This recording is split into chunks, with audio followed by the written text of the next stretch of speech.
Hello दोस्तों, क्या आपने कभी सोचा है कि कॉमन सेंस, जो कभी हर इंसान की सबसे ताकतवर सोच मानी जाती थी, आजकल इतनी तेजी से क्यों गायब होता जा रहा है? ऐसा क्यों हो रहा है कि जब भी कोई इंसान सच्चाई की बात करता है, उसे ऑफेंसिव कहा जाता है, और जब कोई खुले दिल से अपने विचार रखता है, तो उसे चुप करा दिया जाता है? कभी स्कूलों में तर्क सिखाया जाता था, अब वहाँ विचारधाराएं थोपी जाती हैं। कभी बहस से समाधान निकलते थे, अब बहस करना ही गलत मान लिया गया है। दुनिया को देखने का नजरिया अब खुले दिमाग से नहीं, बल्कि फीलिंग्स से तय होता है। जैसे हमारी सोच पर किसी ने कब्जा कर लिया हो, धीरे धीरे, चुपचाप, बिना हमारे जाने। ये कोई साइंस फिक्शन नहीं है, ये हमारी रोजमर्रा की हकीकत बन चुकी है। हमारे आसपास ऐसे विचार घूम रहे हैं जो हमारी सोचने की क्षमता को धीरे धीरे निगलते जा रहे हैं। ये विचार कोई मजाक नहीं है, ये मेंटल पैरासाइट्स की तरह हैं, जो हमारी लॉजिकल सोच, हमारी स्वतंत्रता और हमारी अंदर की आवाज को दबा देते हैं। और सबसे डरावनी बात यह है, ये सब इतने शांति से, इतने न्याय और सहानुभूति की आड़ में होता है कि हमें इसका पता तक नहीं चलता। हमें लगता है कि हम अच्छा कर रहे हैं, सही के लिए लड़ रहे हैं, पर असल में हम अपनी सोचने की आजादी को खुद ही गला घोंट कर मार रहे होते हैं। तो सवाल यह है, क्या हम इन इन्फेक्शियस आइडियाज को पहचान पाएंगे? क्या हम फिर से सच्चाई के लिए खड़े हो पाएंगे बिना डरे? या फिर हम उस भीड़ का हिस्सा बन जाएंगे जो बिना सोचे बस फील गुड की तलाश में हर झूठ को सच मान बैठती है? इस वीडियो में हम उसी मानसिक जंग की परतें खोलेंगे, उस खामोश हमले की बात करेंगे जो हमारी सोच को धीरे धीरे मार रहा है, और सबसे जरूरी बात, हम जानेंगे कि इस मेंटल इन्फेक्शन से खुद को कैसे बचाया जा सकता है। तैयार हो जाइए एक ऐसी सच्चाई से मिलने के लिए जो आपको हिलाकर रख देगी। Chapter 1, death of the West by 1000 cuts. क्या आपने कभी महसूस किया है कि हम जिस समाज में रह रहे हैं वो धीरे धीरे अपनी पहचान खो रहा है? जैसे किसी मजबूत इमारत की नींव में छोटे छोटे सुराख हो जाएं। शुरू में पता नहीं चलता, पर धीरे धीरे दीवारें दरकने लगती हैं, आवाजें आती हैं, पर लोग अनसुना कर देते हैं, और एक दिन वो इमारत खुद ब खुद ढह जाती है। ऐसी ही कुछ स्थिति आज हमारे समाज की है। एक ऐसा समाज जिसने विज्ञान, कला, विचार और स्वतंत्रता के दम पर पूरी दुनिया को रास्ता दिखाया था, आज वो समाज खुद अपने मूल्यों को धीरे धीरे मार रहा है। कोई एक बड़ा धमाका नहीं हुआ, कोई क्रांति नहीं आई, बल्कि हजार छोटे छोटे मानसिक जख्म दिए गए। और सबसे खतरनाक बात यह है कि ये जख्म अंदर से दिए जा रहे हैं, अपनों के हाथों। सोचिए, अगर कोई बाहर से आकर आपको धमकी दे तो आप सतर्क हो जाते हैं, पर अगर कोई मीठे शब्दों में अधिकारों, सहानुभूति और न्याय की बात करते हुए आपकी सोच पर कब्जा करने लगे, तो क्या आप उसे पहचान पाएंगे? आज के दौर में यह नरम हिंसा सबसे बड़ा हथियार बन चुकी है। कोई खुलेआम विचार नहीं थोपता, पर एक ऐसा माहौल बना देता है जहां कोई सवाल नहीं पूछ सकता, जहां सच्चाई को घृणा कहा जाता है और झूठ को कृपा। कॉलेज, मीडिया, सोशल मीडिया, हर जगह एक नया एजेंडा फैलाया जा रहा है जो कहता है कि तर्क करना असंवेदनशील है और सच्चाई का सामना करना किसी की भावनाओं को आहत कर सकता है। कल्पना कीजिए एक ऐसे छात्र की जो यूनिवर्सिटी में सिर्फ ये कह देता है कि लड़का लड़का है और लड़की लड़की। इतना कहने पर उसे क्लास से बाहर निकाल दिया जाता है, उसके खिलाफ शिकायत दर्ज होती है और सोशल मीडिया पर उसे कैंसिल कर दिया जाता है।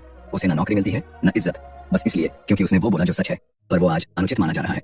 एक और उदाहरण लीजिए, एक प्रोफेसर जिसने सालों की मेहनत से किताबें लिखी, रिसर्च की और दुनिया भर में छात्रों को पढ़ाया, एक दिन उसने एक कॉमन सेंस बात कह दी, मेरिट मैटर्स, यानी काबिलियत जरूरी है।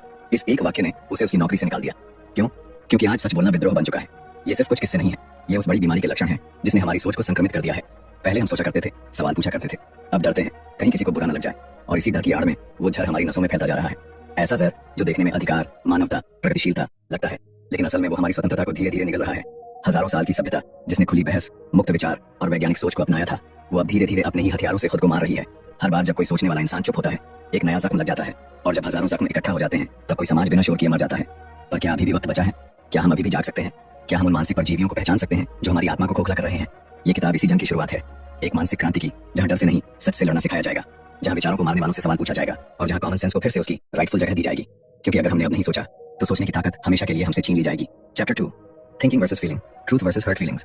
एक समय था जब इंसान किसी बात को तर्क के तराजू पर तौलता था, सोचता था, सवाल करता था और फिर किसी निष्कर्ष तक पहुंचता था। लेकिन अब लगता है जैसे सोचने की कला ही विलुप्त होती जा रही है। अब तर्क का स्थान भावना ने ले लिया है और सच्चाई की जगह ले ली है फीलिंग्स ने। कभी आपने किसी से सिर्फ इतना कहा हो कि देखो, जो तुम सोच रहे हो वो तथ्यों पर आधारित नहीं है, और जवाब में वो इंसान आपसे नाराज हो गया? उसने कहा, तुम मेरी फीलिंग्स को चोट पहुंचा रहे हो। अब सोचिए, अगर सच्चाई कहने से किसी की फीलिंग्स आहत होती है, तो क्या हमें सच्चाई बोलना बंद कर देना चाहिए? आज का दौर यही सिखा रहा है कि सच्चाई से ज्यादा जरूरी है लोगों की भावनाओं को न आहत करना, और ये सोच धीरे धीरे हमारे समाज को खोखला कर रही है।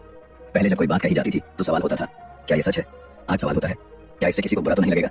मान लीजिए एक डॉक्टर अपने मरीज से कहे, आपको कैंसर है और आपको तुरंत इलाज चाहिए। अब मरीज कहे, आपने ये कहकर मेरी फीलिंग्स को हर्ट कर दिया, तो डॉक्टर को क्या करना चाहिए? क्या वो सच्चाई छुपा ले? नहीं ना। लेकिन आज के समाज में सच्चाई बोलना ही अपराध बनता जा रहा है, बस इसलिए क्योंकि वो सुनने में कड़वी होती है। एक और उदाहरण देखिए, एक स्कूल में बच्चों को पढ़ाया जा रहा था कि हर कोई जो खुद को जो चाहे वो समझे, वही उसकी पहचान है। एक लड़का खड़ा होकर बोला, अगर मैं आज खुद को सुपरमैन समझूं तो क्या मैं उड़ सकता हूं? पूरा क्लास हंस पड़ा, लेकिन शिक्षक नाराज हो गया और उस लड़के को इंटॉलरेंट कहकर चुप करा दिया गया। उसने सवाल पूछा था, लेकिन सवाल करना अब असहिष्णुता बन चुका है। यही तो मानसिक संक्रमण है, जहां विचारों की कसौटी सच नहीं बल्कि किसे कैसा लगेगा बन गई है। जैसे एक कोहरे की चादर ने सच्चाई को ढक दिया है, और अब हम सब उस धुंध में बस अंधाधुंध चल रहे हैं, बिना दिशा, बिना उद्देश्य। सोचना मुश्किल होता है, क्योंकि सोचने के लिए हमें तथ्यों को परखना पड़ता है, अपने विचारों को चुनौती देनी पड़ती है, लेकिन महसूस करना आसान होता है। कोई बात बुरी लगी तो बस मान लो कि वो गलत है, और यही शॉर्टकट हमारी चेतना को दीमक की तरह चाट रहा है। मीडिया, सोशल मीडिया, क्लासरूम, हर जगह अब तर्क नहीं, भावना की जीत होती है। जो सबसे ज्यादा ऑफेंडेड हो जाए वही सबसे बड़ा सत्यभाषी बन जाता है, और जो चुपचाप तर्क के साथ सच्चाई रखे वो क्रूर, संवेदनहीन और आउटडेटेड कहलाता है। ये लड़ाई आसान नहीं है, क्योंकि ये किसी बाहरी दुश्मन से नहीं, हमारे अंदर पनप रहे उस भ्रम से है जो कहता है जो महसूस होता है वही सच होता है। लेकिन क्या ऐसा है? क्या भावनाएं कभी कभी हमें गलत रास्ते पर नहीं ले जाती? सोचिए उस माँ की जो अपने बेटे की गलती पर भी उसे बचा लेती है, क्योंकि उसे लगता है कि उसका बेटा गलत नहीं हो सकता। सोचिए उस जूरी की जो सिर्फ इसलिए किसी को निर्दोष मान लेती है क्योंकि उसकी कहानी भावुक थी, और सोचिए उस समाज की जो सच्चाई को इसलिए ठुकरा देता है क्योंकि वो हर्टफुल लगती है। इस मानसिकता से बाहर निकलना होगा। हमें फिर से सीखना होगा कि सोच और महसूस करना एक जैसी चीजें नहीं है। सच्चाई वो नहीं होती जो अच्छा लगे, सच्चाई वो होती है जो है। हमारी भावनाएं महत्वपूर्ण हैं, लेकिन वो सच्चाई को बदल नहीं सकती। अगर हम चाहते हैं कि हमारी अगली पीढ़ी आजाद दिमाग के साथ सोच सके, सवाल कर सके और सच को सच मान सके, तो हमें आज से ही इस फील गुड इल्यूजन से लड़ना होगा, वरना एक दिन हम सब उस समाज का हिस्सा बन जाएंगे जहां लोग आंखों देखे को भी नकार देंगे, सिर्फ इसलिए क्योंकि वो कहना उन्हें अनकंफर्टेबल लगता है। Chapter 3, the Holi Trinity of politicised thinking, postmodernism, radical feminism and identity politics. क्या आप कभी इस उलझन में पड़े हैं कि कुछ बातें इतनी उलटी क्यों लगती हैं, लेकिन फिर भी उन्हें बोलना आज साहस माना जाता है? जैसे कोई कहता है सच्चाई जैसी कोई चीज होती ही नहीं, या फिर हर व्यक्ति का अपना सच होता है। और सबसे ज्यादा चौंकाने वाली बात यह कि जब आप सच्चाई की बात करते हैं तो आपको प्रिविलेज्ड, ऑप्रेसर या फिर टॉक्सिक कहा जाता है। ऐसा क्यों हो रहा है? ये कोई अचानक पैदा हुई बीमारी नहीं है। ये तो दशकों से धीरे धीरे पनपता हुआ जहर है जो अब हमारे समाज, शिक्षा प्रणाली और सोच के हर कोने में फैल चुका है। इस जहर के 3 मुख्य स्रोत हैं: उत्तराधुनिकता, पोस्टमॉडर्निज्म, कट्टर नारीवाद, रेडिकल फेमिनिज्म और पहचान की राजनीति, आइडेंटिटी पॉलिटिक्स। तीनों अलग अलग रास्तों से शुरू हुए, लेकिन एक ही मंजिल की ओर बढ़े: सच्चाई को मिटाकर संवेदनशीलता की मूर्ति बनाना। पहले बात करते हैं उत्तराधुनिकता की, वो सोच जो कहती है कि किसी भी बात की कोई एब्सोल्यूट ट्रूथ नहीं होती, मतलब न कोई सही न कोई गलत, हर चीज सिर्फ पर्सपेक्टिव है। अब जरा सोचिए, अगर हर किसी का अपना सच है तो क्या कोई मर्डर करने वाला भी कह सकता है कि मेरे लिए यह हत्या नहीं थी? क्या कोई झूठ बोलने वाला कहे मेरे लिए यह झूठ नहीं था? ये सोच किसी भी नैतिक आधार को पूरी तरह खत्म कर देती है। स्कूलों और कॉलेजों में जब बच्चों को सिखाया जाता है कि there are no right answers, तो सोचिए वो आगे जाकर क्या सोचेंगे। वो तो हर बात को ओपिनियन मानकर तर्क और सत्य को ही खारिज कर देंगे। अब आइए कट्टर नारीवाद पर। महिलाओं के अधिकारों की लड़ाई कभी समानता के लिए थी, लेकिन अब ये विचार एक ऐसे मोड़ पर आ चुका है जहां पुरुष होना ही अपराध बन चुका है। हर पुरुष को पोटेंशियल हैरेसर की तरह देखा जाता है, हर सफलता को मेल प्रिविलेज कहा जाता है, और हर तर्क अगर किसी महिला की भावनाओं को छू जाए तो उसे मिसोजिनी घोषित कर दिया जाता है। नारीवाद अब समान अधिकार की मांग नहीं, बल्कि सत्ता के संतुलन को पलटने की एक कोशिश बन चुका है, जहां लिंग के आधार पर न्याय तय किया जाता है, न कि इंसान के व्यवहार से। तीसरी और सबसे खतरनाक है पहचान की राजनीति। ये सोच कहती है कि इंसान क्या सोचता है, क्या करता है, ये मायने नहीं रखता। मायने रखती है उसकी जाति, उसका रंग, उसका धर्म, उसका लिंग, यानी आपकी पहचान ही आपकी सच्चाई है।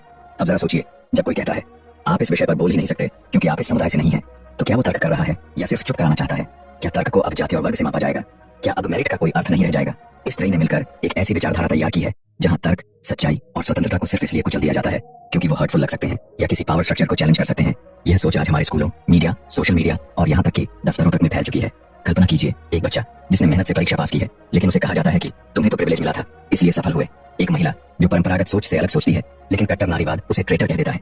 एक प्रोफेसर जो सिर्फ ये कहता है कि तर्क होना चाहिए, तथ्यों के आधार पर बात होनी चाहिए, लेकिन उसे प्रॉब्लमैटिक कहकर नौकरी से निकाल दिया जाता है। इस मानसिकता ने समाज में एक अजीब डर पैदा कर दिया है, बोलने का डर, सोचने का डर और सच को सामने लाने का डर। और सबसे बड़ी विडंबना यह है कि ये सब स्वतंत्रता और समानता के नाम पर हो रहा है। अब वक्त आ गया है जब हम इस विचारधारा की परतों को समझें, जब हम ये पहचानें कि क्या सच में हम उन लोगों की मदद कर रहे हैं जिन्हें जरूरत है, या फिर हम बस एक ऐसा सिस्टम बना रहे हैं जहां सोचने की आजादी खत्म हो जाए। हर सभ्यता की परीक्षा तब होती है जब उसकी मूलभूत मान्यताएं खतरे में होती हैं, और आज हमारी सोच, हमारी भाषा और हमारे तर्क की स्वतंत्रता उसी मोड़ पर खड़ी है। क्या हम इसे पहचान पाएंगे, या फिर हम भी उस भीड़ का हिस्सा बन जाएंगे जो हर जोर से बोले गए झूठ को सच मान लेती है? इस सवाल का जवाब हमें खुद देना है, सोचकर, समझकर, बिना डरे। Chapter 4, anti science, anti reason and liberal movements. क्या आपने कभी गौर किया है कि हम उस दौर में जी रहे हैं जहां सबसे ज्यादा साइंस की बातें की जाती हैं, लेकिन जब वही विज्ञान किसी के एजेंडे से टकराता है तो उसे तुरंत खारिज कर दिया जाता है? एक तरफ लोग कहते हैं ट्रस्ट द साइंस, लेकिन जब वैज्ञानिक तथ्यों से भावनाएं आहत होती हैं तब वही साइंस अचानक डिस्क्रिमिनेशन बन जाता है। ये विरोधाभास कोई संयोग नहीं है, ये उस मानसिक संक्रमण का हिस्सा है जिसने आज के समाज को हकीकत से दूर कर दिया है। विज्ञान जो कभी सत्य तक पहुंचने का सबसे शुद्ध रास्ता माना जाता था, अब केवल तब तक सही है जब तक वो किसी की भावना या पहचान से टकराता नहीं। और जैसे ही तर्क, डेटा या लॉजिक किसी नैरेटिव को चुनौती देते हैं, उन्हें नकारात्मक, असंवेदनशील या खतरनाक घोषित कर दिया जाता है। अब जरा सोचिए, अगर किसी डॉक्टर की रिसर्च ये साबित करे कि पुरुष और महिलाएं जैविक रूप से कुछ मामलों में भिन्न होते हैं, तो क्या होगा? क्या लोग उस वैज्ञानिक अध्ययन को पढ़ेंगे? नहीं, वो डॉक्टर को सेक्सिस्ट कहकर कैंसिल कर देंगे। विज्ञान का मजाक तब नहीं उड़ता जब लोग उसे नहीं समझते, उसका मजाक तब उड़ता है जब लोग उसे डरने लगते हैं। आज का समाज ऐसे मूवमेंट्स से भरा पड़ा है जो खुद को लिबरल कहते हैं, लेकिन हकीकत में सबसे ज्यादा असहिष्णु वही होते हैं। वो कहते हैं हम सबकी बातें सुनेंगे, लेकिन अगर आपने उनकी लाइन से अलग कुछ बोल दिया तो आपको फौरन चुप करा दिया जाएगा। उन्हें विविधता चाहिए, लेकिन विचारों की नहीं, बस पहचान की। वो कहते हैं इंक्लूजन, लेकिन सच्चाई और तर्क की कोई जगह नहीं होती उनके मंच पर। एक युवा वैज्ञानिक जिसने सालों की मेहनत से रिसर्च की थी, सिर्फ इसलिए अपनी नौकरी से निकाला गया क्योंकि उसने एक प्रेस इंटरव्यू में जैविक लिंग भिन्नता पर आधारित वैज्ञानिक विश्लेषण प्रस्तुत किया था। न कोई गाली दी, न अपमान, बस वैज्ञानिक सच बोला। लेकिन आज के दौर में अगर आपकी सच्चाई किसी की भावना से टकरा जाए तो आप प्रॉब्लमैटिक हो जाते हैं। अभी हाल ही में एक कॉलेज कैंपस में एक वक्ता को बुलाया गया था जो सिर्फ यह बताने वाला था कि किस तरह डेटा के जरिए हम सामाजिक समस्याओं को समझ सकते हैं। लेकिन जैसे ही यह पता चला कि उसके विचार मुख्यधारा की सोच से थोड़े अलग हैं, छात्रों ने विरोध शुरू कर दिया, बैनर लहराए गए, सेफ स्पेस की मांग की गई। आखिर में उसे बुलाना रद्द कर दिया गया। सोचिए, एक विश्वविद्यालय जहां विचारों का स्वागत होना चाहिए, वहां अब विचारों से डर लगता है। तर्क अब ट्रिगरिंग हो गया है, डेटा अब बायस्ड कहा जाता है, और जो इंसान सोचने की आजादी की बात करता है उसे डेंजरस कहा जाता है। ये असहिष्णुता अब आंदोलन बन चुकी है, जहां स्वतंत्रता सिर्फ एक भ्रम है, और ये भ्रम इतना मजबूत है कि लोग खुद अपने सोचने की क्षमता को कुर्बान कर रहे हैं, सिर्फ इसलिए कि वो सही दिखना चाहते हैं। अब हम ऐसे समय में पहुंच गए हैं जहां साइंटिफिक मेथड को कॉलोनियल कहा जाता है, लॉजिक को ऑप्रेसिव और डिबेट को वायलेंस। ये शब्दों की चालाकी नहीं है, ये विचारों पर हमला है। और इस हमले का उद्देश्य है सच्चाई को दबाना और भावना को सिंहासन पर बैठाना। लेकिन एक सवाल उठता है, अगर हम विज्ञान को भावनाओं से नीचे रख देंगे तो क्या हम कभी उस समाज तक पहुंच पाएंगे जहां न्याय हो, विकास हो और सच्चाई का राज हो? क्या हम फिर उस अंधेरे युग की ओर लौट रहे हैं जहां सच बोलने पर आग में जला दिया जाता था? फर्क बस इतना है कि आज की आग सोशल मीडिया और मानसिक बहिष्कार की है। ये लड़ाई सिर्फ एक विचारधारा की नहीं बल्कि हमारी सोच की स्वतंत्रता की है। विज्ञान और तर्क वो मशाल है जिनकी रोशनी से हम सच्चाई तक पहुंच सकते हैं, लेकिन अगर हम खुद ही उस रोशनी को बुझाने लगे तो फिर अंधेरा ही हमारा भविष्य बन जाएगा। अब फैसला हमें करना है, क्या हम उस समाज का हिस्सा बनेंगे जो विज्ञान और तर्क के साथ खड़ा है, या फिर हम भीड़ में खो जाएंगे जो बस इतना सोचती है किसी को बुरा न लग जाए। Chapter 5 parasites of human cognition. क्या आपने कभी खुद से पूछा है, मैं जो सोच रहा हूँ क्या वो सचमुच मेरी अपनी सोच है, या फिर कहीं ऐसा तो नहीं कि जो विचार मेरे दिमाग में दौड़ रहे हैं वो दरअसल कहीं और से किसी और के एजेंडे के तहत धीरे धीरे मुझ में डाले गए हों? ये सवाल जितना डरावना है उतना ही जरूरी भी है। हम इंसान गर्व करते हैं अपनी सोचने की क्षमता पर। हमारी चेतना, हमारा विवेक, हमारी तर्क शक्ति, यही तो हमें बाकी प्राणियों से अलग बनाते हैं। लेकिन जब सोच ही संक्रमित हो जाए, जब हमारी कॉग्निशन, हमारी सोचने की क्षमता किसी परजीवी आइडिया के शिकंजे में आ जाए, तब क्या बचेगा हमारे पास? आज हम ऐसे विचारों के बीच जी रहे हैं जो दिखने में मॉडर्न लगते हैं, सुनने में नैतिक लगते हैं और महसूस करने में सही लगते हैं, लेकिन असल में वो हमारी सोच को कंट्रोल करने का काम कर रहे हैं। ये विचार सिर्फ किताबों में नहीं, ये हमारे टीवी, न्यूज चैनलों, इंस्टाग्राम रील्स और स्कूलों की किताबों तक में भरे हुए हैं। इन्हें देखकर लगता है कि हम आगे बढ़ रहे हैं, लेकिन हकीकत में हम मैनिपुलेटेड हो रहे हैं। इन्हें मेंटल पैरासाइट्स कहा जा सकता है। ऐसे विचार जो हमारी सोच में इस तरह घुल जाते हैं कि हमें पता ही नहीं चलता कि कब हमने अपनी जजमेंट छोड़ दी और बस रिपीट करना शुरू कर दिया वो सब जो हमें सिखाया गया। मान लीजिए एक बच्चा स्कूल जाता है और उसे बार बार ये सिखाया जाता है कि सभी विचार समान हैं, कोई सच नहीं होता और फीलिंग्स ही अल्टीमेट रियलिटी है। धीरे धीरे वो बच्चा सच्चाई की खोज करना छोड़ देता है क्योंकि उसे यकीन हो जाता है कि सच तो कोई होता ही नहीं। अब वो बच्चा जब बड़ा होता है तो किसी बहस में वो तर्क नहीं करता, वो कहता है मेरे लिए ये सच है, और जैसे ही कोई उससे असहमत होता है वो उसे टॉक्सिक कह देता है। यहीं से मानसिक परजीविता शुरू होती है, जब आप विचारों के मालिक नहीं रहते बल्कि उनके गुलाम बन जाते हैं। अब सोचिए उस युवा पत्रकार की जिसने पढ़ाई की थी लोगों को सच्चाई दिखाने के लिए, लेकिन जब उसने एक स्टोरी करनी चाहिए जो उसके न्यूज चैनल की नीतियों से मेल नहीं खाती थी तो उसे बाहर का रास्ता दिखा दिया गया। आज वो बेरोजगार है लेकिन जिंदा है, पर उसके कुछ दोस्त आज भी उसी एको चैम्बर में काम कर रहे हैं जहां वो जानते हैं कि वो झूठ फैला रहे हैं, लेकिन वो उसे सच मान चुके हैं। क्यों? क्योंकि जब एक विचार आपके दिमाग में इस हद तक घुस जाता है कि आप खुद को उसमें खो देते हैं, तब आप खुद से झूठ बोलना शुरू कर देते हैं। यही है कॉग्निटिव इन्फेक्शन, जब सोचने की आजादी के नाम पर सोचने की ताकत छीन ली जाती है। ऐसे विचार कौन से हैं जो कहते हैं कि आपकी पहचान ही आपकी सोच का आधार होनी चाहिए, जो कहते हैं कि कोई भी असहमति हिंसा है, जो कहते हैं कि सच्चाई मायने नहीं रखती, बस आपकी ट्रूथ मायने रखती है। ये विचार आपको समझदार नहीं बनाते, ये आपको प्रोग्रामेबल बनाते हैं और आप कब दूसरों के रिमोट पर चलने लगते हैं आपको पता ही नहीं चलता। सबसे खतरनाक बात यह है कि ये पैरासाइट्स सिर्फ इंडिविजुअल्स तक सीमित नहीं रहते, ये इंस्टीट्यूशंस को भी खा जाते हैं। स्कूल, मीडिया, सरकारें सब इनके चपेट में आ सकते हैं। एक बार जब ये इन्फेक्शन फैलता है तो वो पूरे समाज की सोच को नियंत्रित करने लगता है और फिर वो समाज एक ऐसी दिशा में चल पड़ता है जहां लॉजिक, एविडेंस और रीजन को प्रिविलेज टूल्स कहा जाने लगता है और इरेशनैलिटी को कंपैशन का नाम दे दिया जाता है। अब सवाल है इससे बाहर कैसे निकले?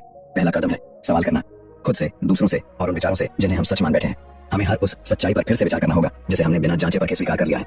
हमें फिर से तर्क करना सीखना होगा, बिना डरे, बिना झुके, क्योंकि अगर सोच की जड़ में ही परजीवी बैठ जाए तो फिर विचार नहीं बचते, सिर्फ रिएक्शंस बचते हैं और इंसान रिएक्शन से नहीं विचारों से आगे बढ़ता है। Chapter 6 call to action, don't be a sheep.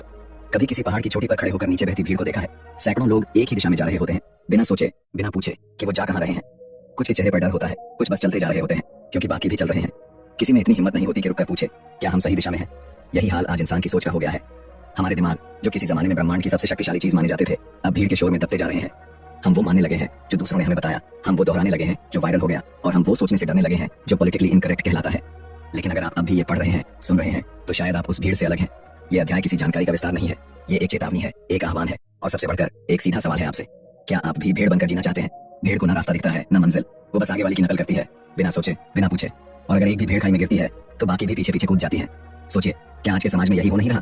जब कोई मशहूर व्यक्ति कुछ कहता है तो लाखों लोग उसे कोट करने लगते हैं बिना समझे कि उसका अर्थ क्या है। जब कोई इन्फ्लुएंसर किसी नैरेटिव को बढ़ावा देता है तो हजारों लोग उसी विचार को मेरा भी है कहने लगते हैं क्योंकि ऐसा कहना सेफ है। और जब कोई अकेला इंसान सच्चाई की बात करता है तो उसे एक्सट्रीम, हेटफुल या इंटॉलरेंट कहकर चुप कर दिया जाता है। इसलिए ये अध्याय हमसे कहता है अब चुप रहने का समय नहीं है। अगर आपको लगता है कि दुनिया गलत दिशा में जा रही है तो खुद को मत रोकिए। अगर आपको लगता है कि कोई बात आपको भीतर से झकझोर रही है तो उसे बाहर निकालिए। अगर आपको लगता है कि सच्चाई अनपॉपुलर हो गई है तो उसे और जोर से बोलिए, क्योंकि इतिहास ने हमेशा यही दिखाया है, भीड़ ने कभी बदलाव नहीं लाया, बदलाव हमेशा उन्हीं लोगों ने लाया जिन्होंने अकेले चलने की हिम्मत की। एक वैज्ञानिक जिसने कहा कि धरती गोल है, उसे पागल कहा गया। एक महिला जिसने कहा कि औरतों को वोट देने का हक होना चाहिए, उसे जेल में डाला गया। एक लेखक जिसने कहा कि आजादी सोचने से शुरू होती है, उसकी किताबें जलाई गईं। लेकिन आज हम उन्हें वीर कहते हैं, विजनरी कहते हैं। अब बारी आपकी है। हर वो क्षण जब आप सोचने की हिम्मत करते हैं, सवाल उठाते हैं, सच्चाई के पक्ष में खड़े होते हैं, आप उस दीवार में एक दरार पैदा करते हैं जो हमें बांध कर रखती है। और जितनी ज्यादा दरारें होंगी उतनी जल्दी वो दीवार गिरेगी। अब वक्त है जब आपको तय करना होगा कि आप कौन है, एक और नाम भीड़ में, या वो आवाज जो भीड़ को रोककर पूछती है कहां जा रहे हो।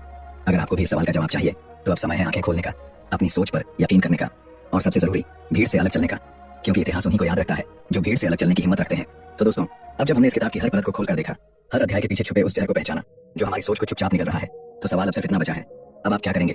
क्या आप भीड़ के साथ बहते रहेंगे या उस सच्चाई की तलाश में कदम उठाएंगे जो भले ही अकेली हो पर सही हो। इस किताब ने हमें बताया कि कैसे हमारी आजादी पर, हमारी तर्क शक्ति पर और हमारी आवाज पर धीरे धीरे कब्जा किया जा रहा है और हम में से ज्यादातर को इसका एहसास तक नहीं हो रहा। लेकिन अब आप जाग चुके हैं। अब आपके पास वो दृष्टि है जो भीड़ से अलग सोचने की ताकत देती है। अब आपके पास वो समझ है जो वायरल झूठों के पीछे छुपे एजेंडे को पहचान सकती है। और सबसे बड़ी बात, अब आपके पास वो हिम्मत है जो सच्चाई के लिए अकेले खड़ा होने से नहीं डरती। तो उठिए, सोचिए, सवाल करिए और हर उस जगह पर आवाज उठाइए जहां सच्चाई को दबाया जा रहा हो। क्योंकि जब आप बोलते हैं तो कोई और भी हिम्मत पाता है, जब आप खड़े होते हैं तो कोई और भी डर से आजाद होता है और धीरे धीरे यही आवाजें एक आंदोलन बन जाती हैं।